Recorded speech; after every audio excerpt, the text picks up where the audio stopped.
untuk keadaan hasilnya alhamdulillah di tahun ini masih tembus 1 ton lebih bolo. Assalamualaikum warahmatullahi wabarakatuh bolo. Berjumpa lagi di Darwin Muklis Channel. Tentunya di hari Senin tanggal 20 Juli tahun 2026. Nah, di sini saya akan coba membahas mengenai pentingnya kita melakukan pembenahan tanah bolo, agar saat kita melakukan pemupukan itu bisa optimal ataupun maksimal terserapnya bolo. Setelah di sini saya akan coba menjawab mengenai pertanyaan sahabat kita saat kemarau ataupun cuaca panas ekstrim, Mas, bolehkah kita melakukan pemangkasan? Nanti saya akan coba menjawab satu persatu bolo. Oke, langsung saja bolo, tidak berlama-lama agar tidak terlalu memakan durasi yang terlalu panjang. Nah, di sini inilah keadaan kopi saya bolo, kondisinya di tanggal 20 Juli. Nah, ini masih seperti ini. Nah, ini kondisi mata yuyu bolo. Nah, ini seperti ini.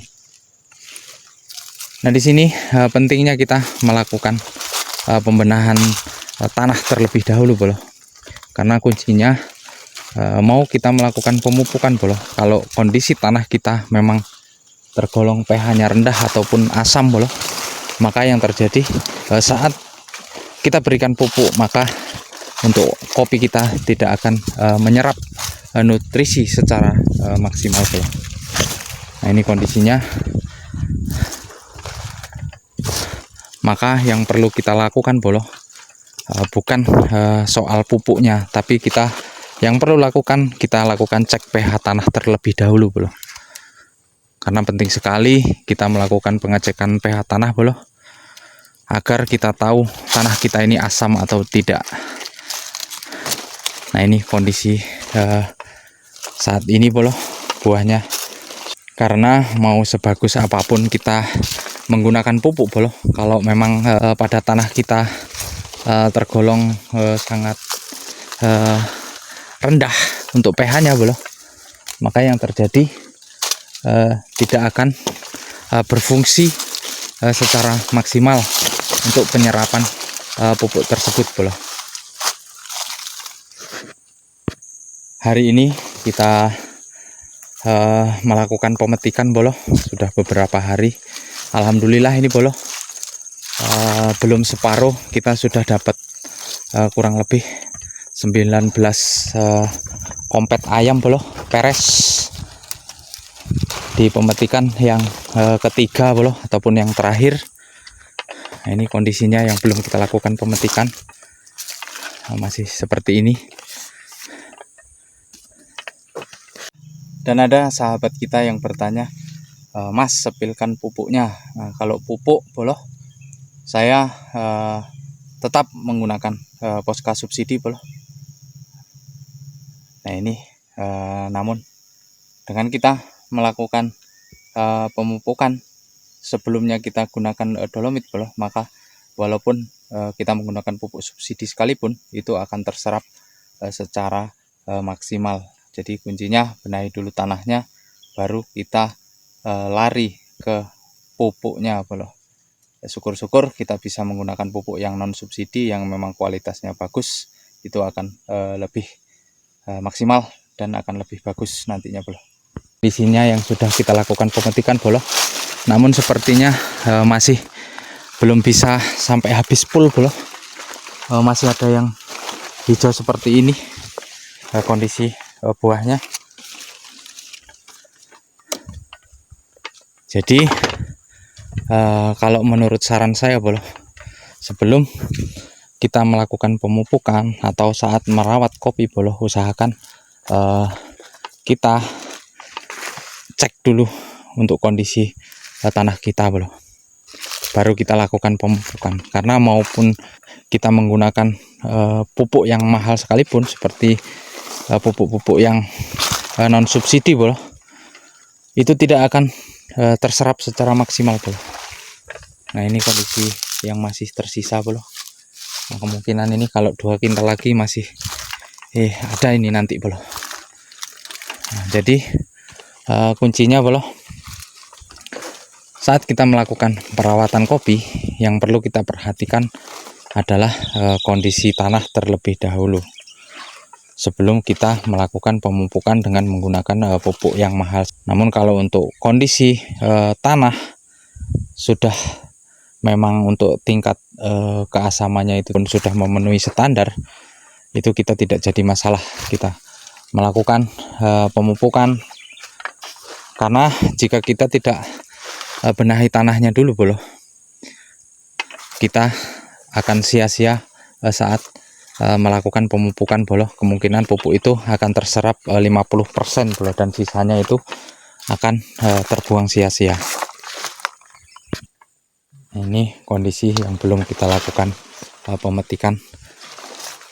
Jadi bolo, saat kita melakukan pembenahan tanah bolo, usahakan sebelum kita menaburkan pupuk dolomit bolo, itu kalau bisa kita cek dulu pH-nya bolo, di angka berapa. Nanti saat kita lakukan penaburan dan hasilnya setelah kita lakukan penaburan dolomit itu, untuk kondisi pH tanah itu berapa naiknya bolo, maka di situ pupuk apa yang perlu kita berikan, kita wajib tahu bolo, agar kita tidak salah pengaplikasian pupuknya bolo, karena agar tidak membuang modal ataupun sia-sia saat kita melakukan pemupukan. Nah, di sini saya masih setia menggunakan pupuk Posca subsidi bolo.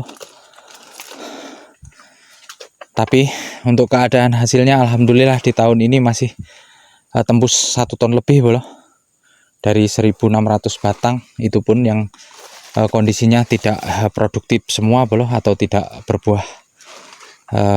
Ada yang tidak berbuah semua karena kondisi yang setekan masih baru. Namun kalau menurut saya bolo, dari pengalaman cuaca yang tahun kemarin bolo, saat pembungaan itu diguyur hujan terus menerus bolo, namun untuk tahun ini masih tembus 1 ton lebih, itu saya anggap kopi saya ini tergolong maksimal bolo. Karena mengingat kondisi cuaca saat pembungaan di tahun 2025 itu mengalami curah hujan yang sangat tinggi, bahkan banyak kebun-kebun tetangga itu yang gagal saat melakukan penyerbukan sampai menjadi buah. Namun alhamdulillah di kebun saya ini masih tergolong buahnya maksimal bro. Karena yang pertama saya lakukan adalah menaburkan kapur dolomit bro. Karena jika turun hujan terus menerus bro, maka pH tanah itu pun akan mengalami penurunan, serta disebabkan oleh banyaknya herbisida yang kita gunakan saat melakukan penyemprotan kulma. Nah, itu bisa menyebabkan pH tanah menjadi drop. Nah, serta ada sahabat kita yang bertanya mengenai, Mas, bolehkah kita melakukan pemangkasan saat cuacanya panas ekstrim? Kalau menurut saya bolo, kalau untuk MDPL yang di bawah 800 bolo, yang cuacanya memang tergolong ekstrim ataupun sulit sekali dalam 1 bulan itu turun hujan, maka usahakan kita buang rantingnya yang kira-kira tidak produktif, dan kita pangkas tipis-tipis bolo. Jangan kita pangkas full kalau kondisi pohon kita memang dalam keadaan layu, agar tidak terjadi stres ataupun banyak mati ranting nantinya. Ini baru separuh, kita sudah dapat kurang lebih 18 ataupun 19 kompet ayam peres. Nah, mudah-mudahan ini masih tembus 5 kuintal. Itu artinya untuk jumlah tonase itu masih di kisaran 1 ton lebih bolo. Nah, syukur-syukur kalau dapatnya lebih dari 5 kuintal, itu artinya masih cukup saya katakan maksimal dengan jumlah pohon yang kurang lebih 1.600 batang. Kalau cara-cara yang saya lakukan bro, yang pertama untuk kondisi gulma, usahakan itu jangan terlalu bongkor ataupun terlalu serut bro. agar tidak mempengaruhi nutrisi yang kita berikan bro. Serta untuk pemakaian dosis herbisida itu tidak terlalu tinggi sehingga tidak menyebabkan pH tanah itu menjadi drop. Dan yang kedua, sebelum kita melakukan pemupukan bro di bulan 10 atau bulan 11 nanti saat turun hujan, maka yang pertama kita lakukan adalah pemberian kapur dolomit bro. Nah, setelah jangka waktu 1 bulan ataupun 2 bulan baru kita lakukan pemupukan agar pupuk yang kita berikan itu bisa terserap secara maksimal. Dan apabila kita memiliki kohe kambing ataupun pupuk-pupuk organik yang lain, itu bisa kita berikan bro, agar tingkat kesuburan pada tanah kita ini memang memenuhi kriteria untuk kopi robusta yang kita lakukan perawatan bro. Jadi bukan berarti kita harus menggunakan pupuk yang mahal bro, karena pupuk yang mahal, jika tanah kita ini tingkat asamnya terlalu tinggi, yang jelas pupuk mahal pun itu tidak akan terserap secara maksimal. Namun jika kita benahi tanah kita terlebih dahulu bro, dengan pH yang memang standar, kita berikan pupuk subsidi pun itu bisa terserap secara maksimal. Itu artinya yang pertama kita lakukan adalah jangan fokus terhadap pupuk saja, namun kita fokus terhadap kondisi tanah yang ada di kebun kita bro. Nah, ini saya sudah siapkan kapur dolomit bro, dengan produksi Petrokimia Gresik. Ini Kebumas. Nah, ini kita stok kurang lebih sekitar 5 karung bro. Namun ini yang saya bawa ke kebun baru 2 karung. Nah, ini saat turun hujan nanti bro, ataupun turun hujan yang sering, nah ini bisa kita lakukan penaburan bro. Nah, usahakan dalam 1 tahun itu kita berikan 1 kali penaburan bro, karena jika turun hujan yang terus menerus bro, untuk kapur dolomit ini fungsi nutrisinya itu hanya 6 bulan bro. Namun dengan kita berikan 1 tahun sekali pun itu sudah tergolong cukup bro. Jadi alangkah baiknya sebelum kita melakukan pemupukan, kita lakukan penaburan dolomit. Dan sebelum kita melakukan penaburan dolomit bro, usahakan kita cek pH tanah dulu. Setelah kita lakukan penaburan dalam jangka waktu 1 bulan, itu kita bisa cek lagi untuk pH tanahnya menggunakan pH meter bro.